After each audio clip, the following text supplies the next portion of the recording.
지금 폴란드에서 난리가 났습니다. K2 전차 2차 계약금이 공개됐습니다. 8조 9,814억 원. 대한민국 방산 역사상 단일 계약 최대 금액입니다. 그런데 여러분, 이 계약을 따내기까지 벌어진 일을 아십니까? 독일이 막으려 했습니다. 유럽연합이 회방을 놨습니다. 그리고 한국은 그 모든 걸 뚫었습니다. 오늘 그 이야기를 낱낱이 파헤쳐 드리겠습니다.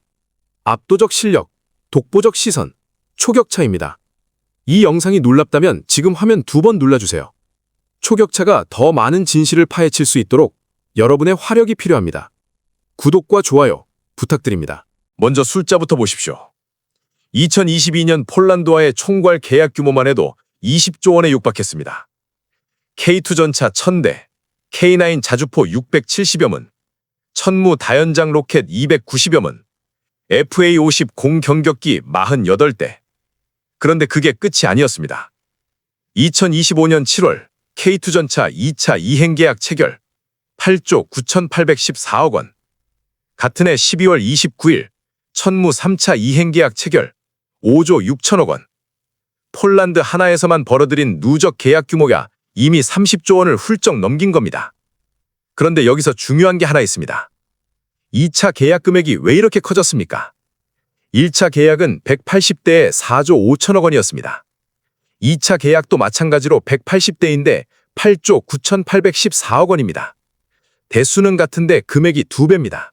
이유가 뭡니까? 폴란드가 더 좋은 걸 원했기 때문입니다. 원격 사격 통제장치, 능동 방어체계, 폴란드군이 요청한 스펙을 전부 맞춰줬습니다. 그리고 결정적인 것, 폴란드 현지에서 직접 생산합니다. 180대 중 117대는 한국 창원 공장에서, 63대는 폴란드 국영 방산그룹 PGZ가 현지에서 직접 조립합니다. 한국 전차가 유럽에서 만들어지는 세상이 된 겁니다. 그리고 지금 폴란드가 3차 계약을 준비하고 있습니다. 180대 한 번에 더 받자. 이게 폴란드의 입장입니다. 그런데 독일 이야기를 빼놓을 수가 없습니다. 독일제 레오파드2 전차. 70년 역사의 유럽 최강 전차입니다. 폴란드는 나토 회원국이고 독일과 같은 유럽연합 소속입니다. 당연히 독일 전차를 살 것 같았습니다. 그런데 결과가 어떻게 됐습니까? 폴란드 국방부 장관이 기자회견에서 이렇게 말했습니다. 기술, 가격, 도입 시기를 종합적으로 고려했을 때 한국이 최적이었다. 여기서 핵심 단어가 뭡니까? 도입 시기입니다. 독일제 전차는 주문하면 빠르면 5년, 길면 10년 기다립니다. 한국은 2년에서 3년 안에 납품합니다. 천무 126문은 계약 후 2년 7개월 만에 전량 조기 완납했습니다.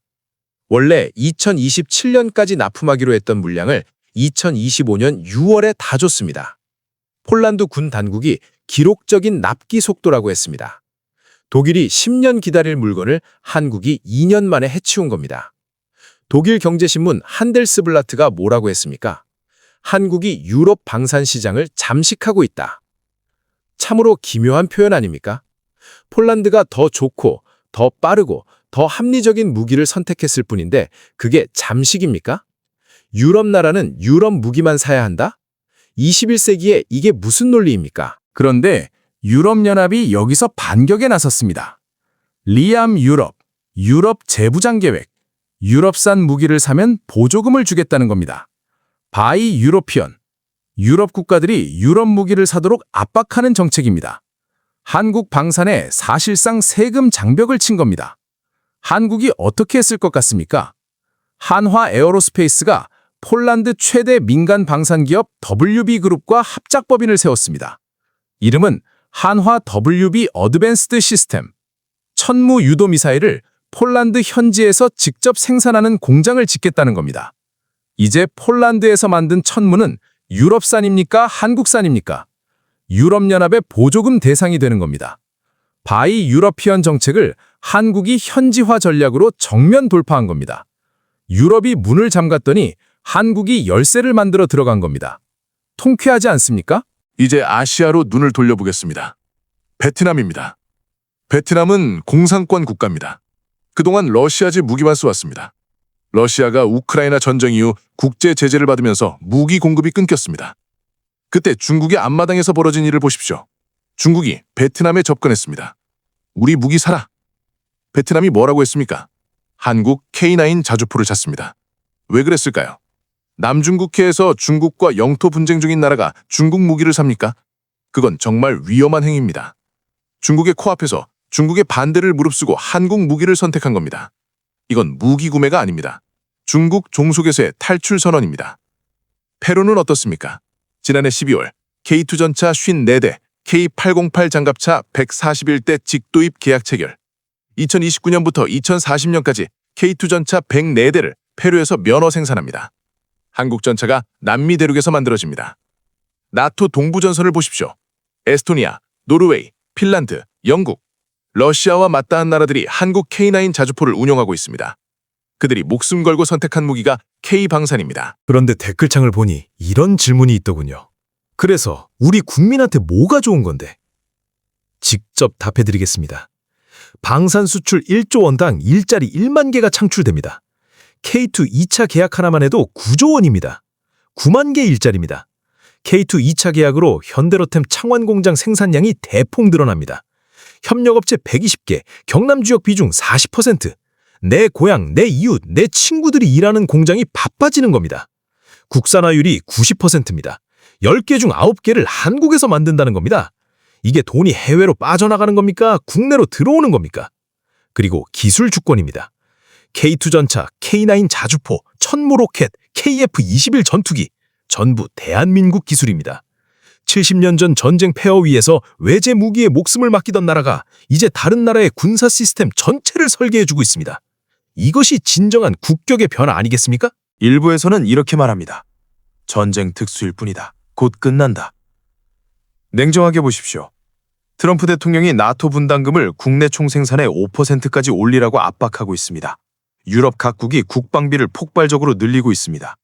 러시아 우크라이나 종전 협상이 진행 중이지만 폴란드는 오히려 군비를 더 강화하고 있습니다. 왜 그렇습니까? 종전 후에도 러시아를 믿을 수 없기 때문입니다. 중동은 여전히 불안정합니다. 인도태평양 긴장은 고조되고 있습니다. 세계는 더 위험해지고 있습니다.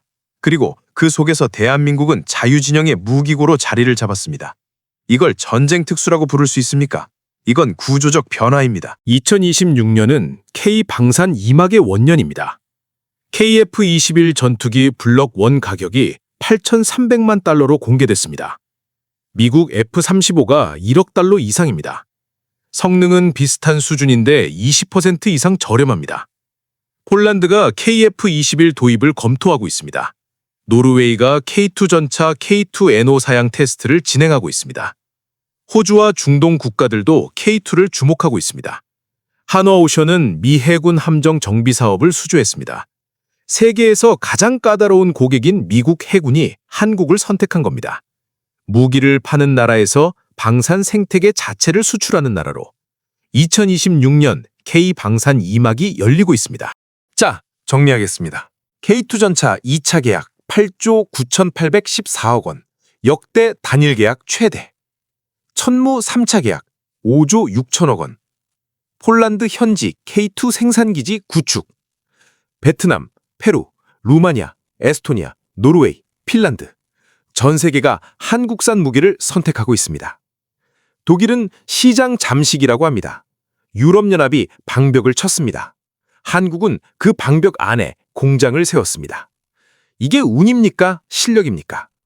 70년간 쌓아온 기술, 세계가 경악한 납기 속도, 구매국을 파트너로 대하는 자세, 이 모든 게 합쳐진 실력입니다. 여러분께 묻겠습니다. 70년 전 외국 무기에 의존하던 나라가 이제 다른 나라 국방을 설계해주고 있습니다. 다음은 어디까지 갈 수 있을까요? KF-21 전투기가 유럽 하늘을 날고 한국형 구축함이 태평양을 가르는 날이 올까요? 여러분은 어떻게 보십니까? 댓글로 의견을 남겨주세요. 넘볼 수 없는 차이를 만드는 격, 초격차였습니다. 감사합니다.